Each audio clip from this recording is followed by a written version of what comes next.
Dear viewers, I warmly welcome you to another episode of Fascination Israel. Today, I have the unique opportunity to meet a major in the Israel Defense Forces in his army camp. We never had the chance before to go and film inside an army camp, so stay tuned.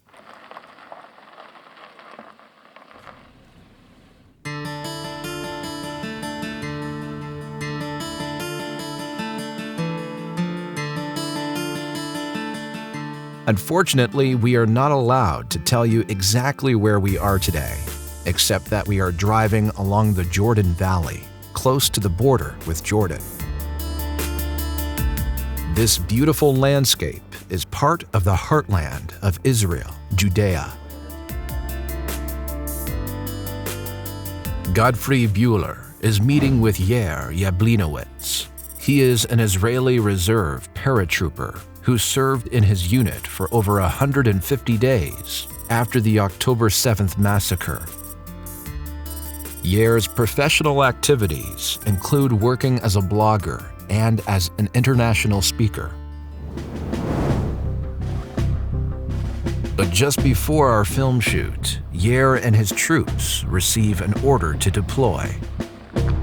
However, he promptly invites us to his military base where he's currently stationed.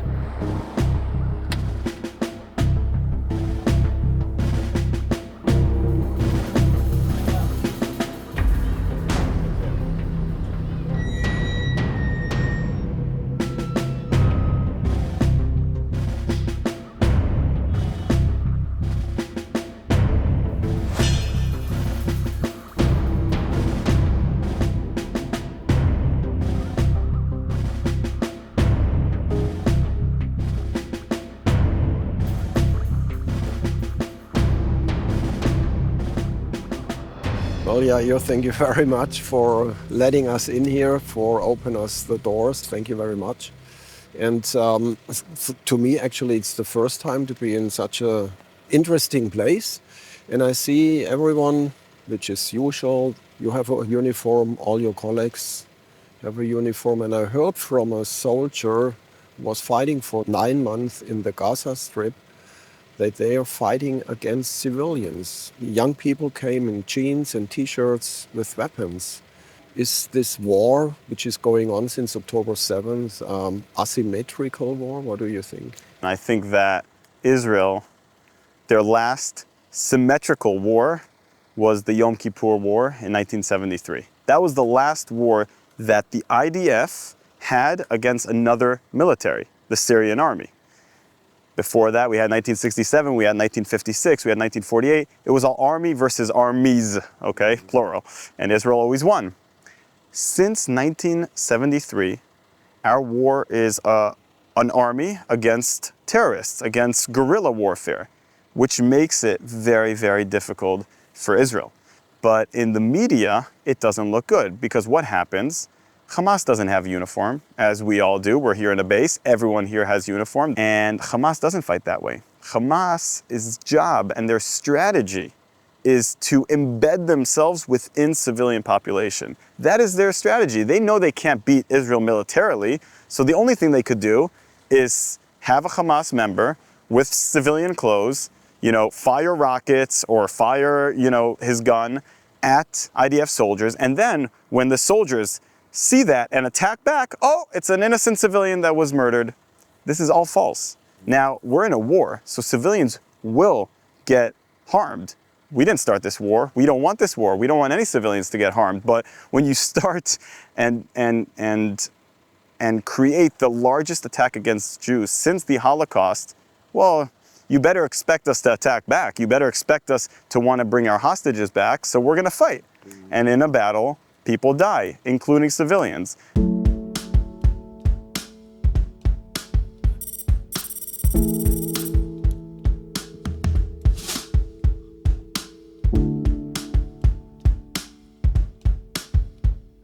The media and the politics, they were naming the Gaza Strip the largest open-air prison in the world. But Israel had to build fences because of the terrorists. In Gaza in 2005, the security measures were obviously a lot more loose. When did the security measures get more strict? After they elected a terrorist group. But everyone has to remember, the border with Gaza and Israel is just from north and east. But actually, if you look south, there's a border with Egypt that no one talks about. And they tightened their border even more than Israel did. So if there's an open-air prison, Egypt is part of it too.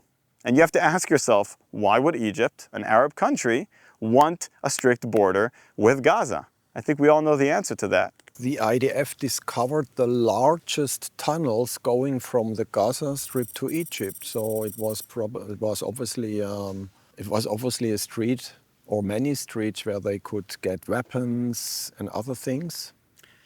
Yeah, I mean, the Egypts probably knew it. Right. That's a good question to ask the Egyptians. Who knew, who didn't know, because there were tunnels that were large enough to fit armors like this. Literally.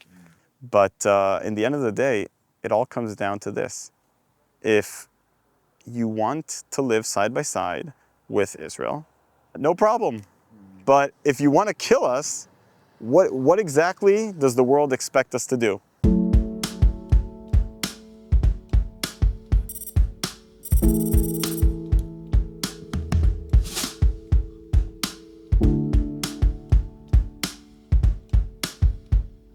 Gaza showed actually it's not a territorial conflict. What is it, a cultural or religious conflict? There's a big debate also in Israel about what the conflict is. But I will say this, there's enough area here for everyone. There's enough area here for everyone. I would even go as far to say that if we had a peaceful nation that we were dealing with, I don't mind coming with my passport to visit places here in Israel, even though this is our historic homeland. You open up a Bible, it talks about where? Shiloh, Jerusalem, Hebron, that's all in the West Bank, in Judea and Samaria, right? This is our historic homeland. There is so much archaeology that you find here. And every day we're finding more. But that's not what it's about. People say it's a religious war. So from the Jordan to the sea is a religious belief that the Jewish people can't live here. That's according to their religious beliefs. What happened in the Six-Day War? 5 Arab countries came to attack us, to annihilate the Jewish people. That was their goal. Commit a genocide against all Jews living in Israel. And Israel, in a miraculous war, won in 6 days and was able to defeat all the armies surrounding them. Okay? We captured the Sinai Peninsula. We captured the West Bank, aka Judea and Samaria, and the east side of Jerusalem. We captured the Gaza Strip and the Golan Heights from Syria. So we had all this. And the first thing that we said was, okay, let's give the Palestinians, let's create an Arab state in the land of Israel. We'll do it. Let's do it. Now, is that what a nation that was just attacked by 5 Arab countries and won, is that what a state like that says? No one would say that. That just shows you to what degree the Jewish state, Israel, is willing to go in order to have peace. And you could see this. Any country that ever, or entity that ever wanted to make peace with Israel did. Any. I mean, even Egypt, that was an Arab superpower, and they wanted to create an Arab alliance, okay, in order to control the Middle East. Even they made peace with Israel in the end. Why? Because Israel was willing to give up all of the Sinai Peninsula just to have peace. So anyone that says, oh, Netanyahu or Israel wants to occupy land, now they're going up to South Lebanon to capture Lebanon, now they're going to Gaza, they always wanted to do this. You have no proof to what you're saying. We've always were willing to give land for peace.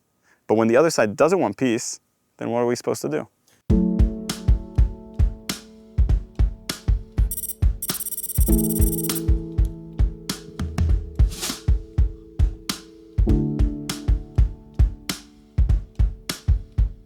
If we're talking about land for peace, in Gaza, Israel left Gaza, all 8,000 or 9,000 people who have been living there. The Palestinians, they had their land, but peace did not come. So what's the problem here? By the way, I lived in Gaza, in the Gaza Strip in Gush Katif. I went there because, I wanted to understand. I was a teenager then. I wanted to understand what is this all about? And, those that were against said, if we leave the Gaza Strip, we're creating a terror country right next to Israel. It's a big mistake. You were already aware of that 2005. Yes. I wish I was wrong here, but in 2005, we already said that this is going to happen. And they could have created such an incredible place, and they decided instead to elect Hamas. Okay, the majority of the Gaza people elected a terrorist group, and they decided to invest all the European money and worldwide money that came in to help the people of Gaza. They used the majority of it for terrorism. Instead of building a better place for their own people, they decided to attack innocent civilians in Israel. And we've been attacked for over 19 years. Rockets into Israeli towns for over 19 years, and no one talks about this.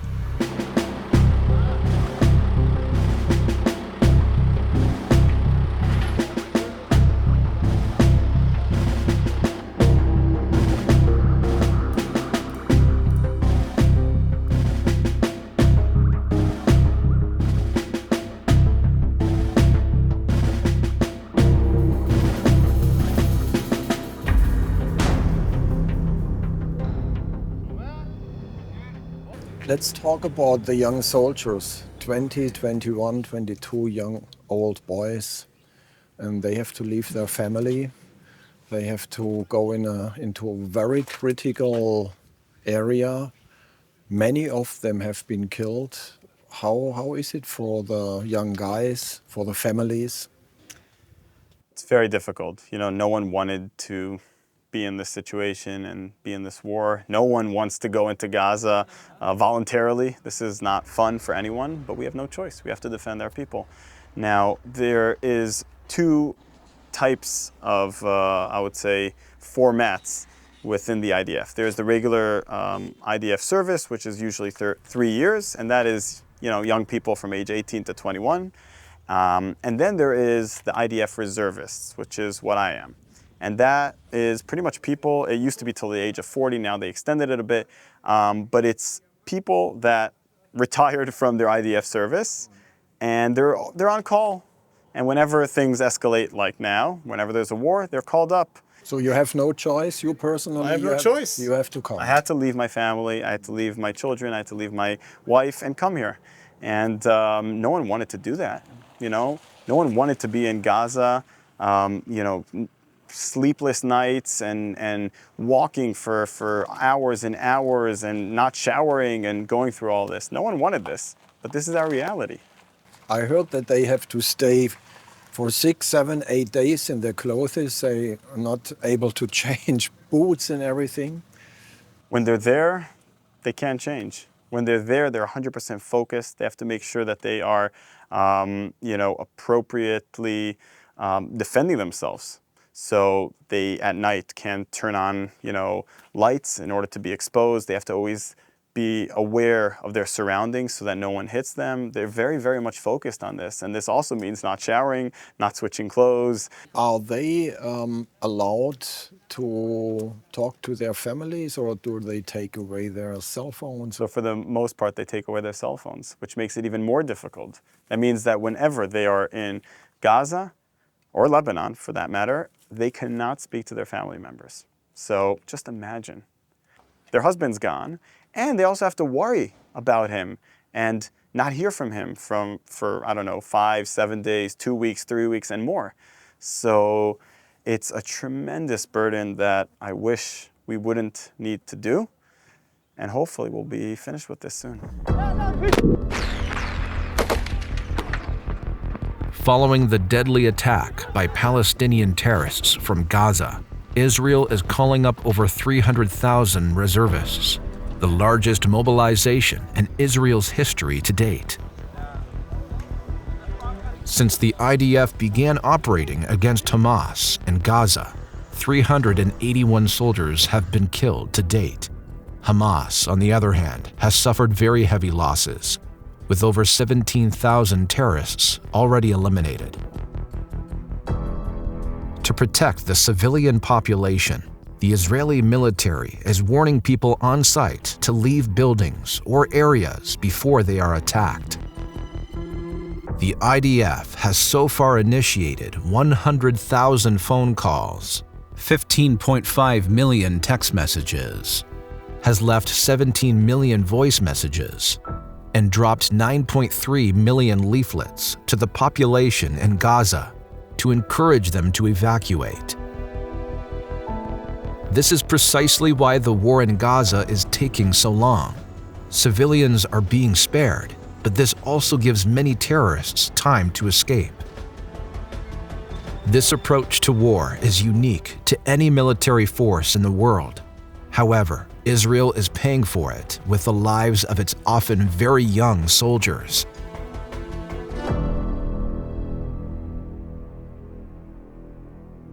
United Nations, Europe, the United States, they calling since months for ceasefire. Would that be the solution? We always want a ceasefire. We didn't start this war. So I think that's the wrong question. People say, people are demanding Israel to cease fire.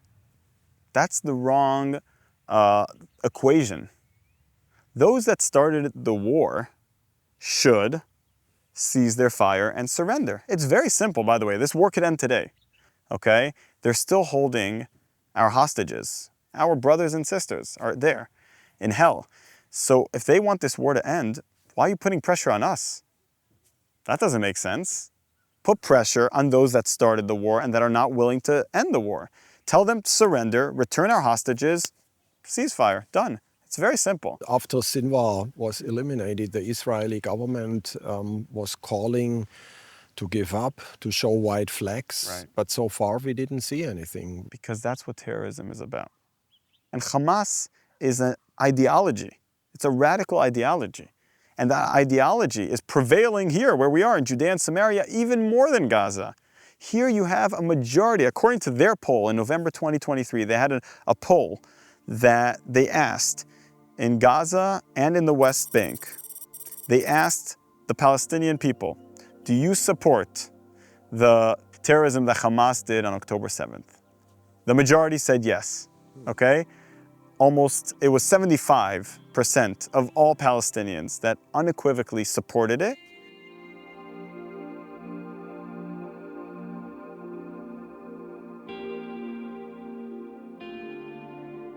So you tell me, the only reason why we're standing here in Judea and Samaria and we're safe and sound is because of the IDF and because the Palestinian people here don't have the capabilities of doing another October 7th. But believe me, they want to. The majority, again, there's many good Palestinian people. There's many people like that. But the majority, according to their polls, wanted October 7th to happen and were happy about it.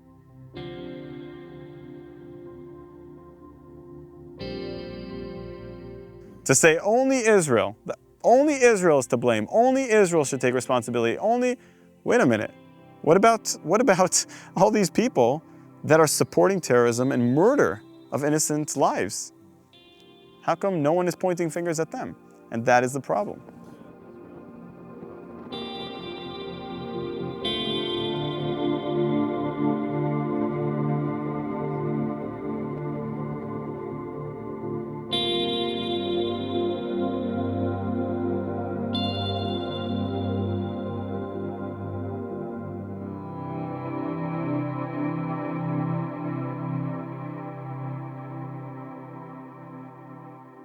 Sinwar and Nasrallah and all the fanatic leaders, they have been eliminated now.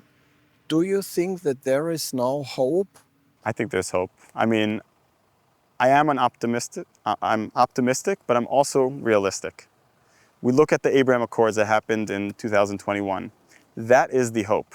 Because think about it, when Israel was founded in 1948, all the Arab countries surrounding us did not want us, right? They had no diplomatic relationships, nothing. Suddenly, Egypt, Jordan, okay? We're talking here about peace. Now, peace, if you realize, never came from weakness. It came from strength. When Israel beat Egypt, beat Jordan, suddenly there is peace. And that's how it works in the Middle East.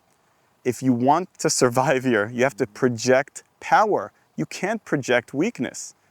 And Saudi Arabia is looking at Israel now, winning in Gaza, winning in Lebanon, hopefully winning against Iran as well. And they say to themselves, we want to be partners with these guys because we know we're not so friendly with Iran. The Houthis have been attacking Saudi Arabia for a while. We want to be with Israel, and there's no reason why not. So this is my hope, to have a large alliance of moderate Arab countries and Israel that want a better future for their people, that want a more prosperous future for everyone here.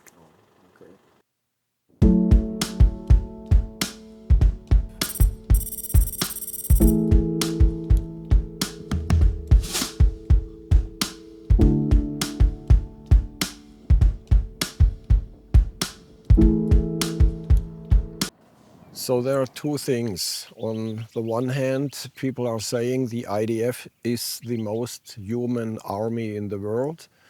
And the second thing is war is always terrible and you have to defend it yourself. And this has to do, and this creates victims. So can you tell me more about the IDF who is under critique in these days?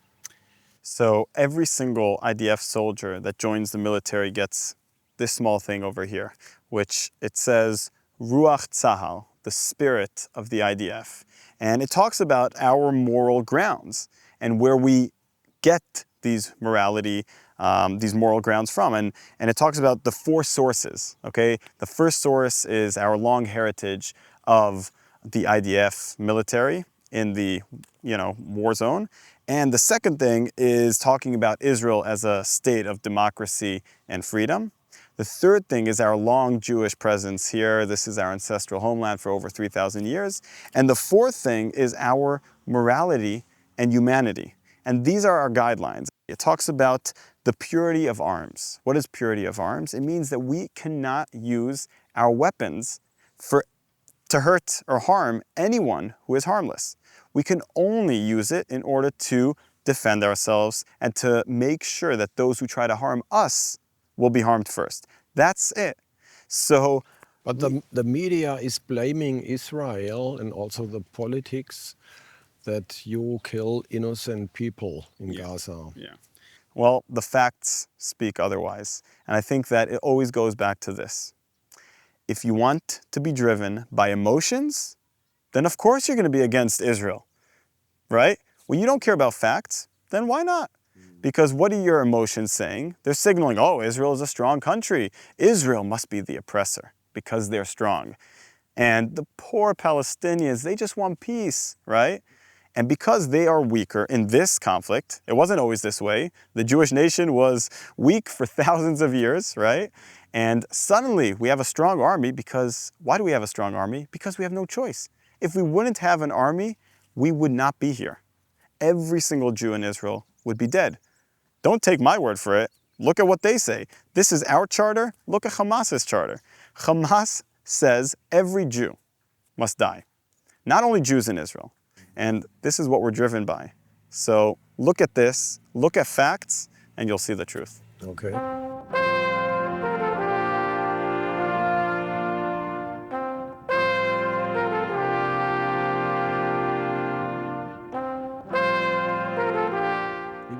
Dear viewers, why don't you consider inviting Yair to your country, wherever you are?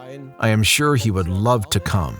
I think it's important that we have people like Yair, who are able to show the other side of this conflict also. Thank you for watching today, and once again, Fascination Israel has shown something that you don't usually get to see. I say goodbye to you today together with Yair from Judea, Samaria, with a heartfelt shalom.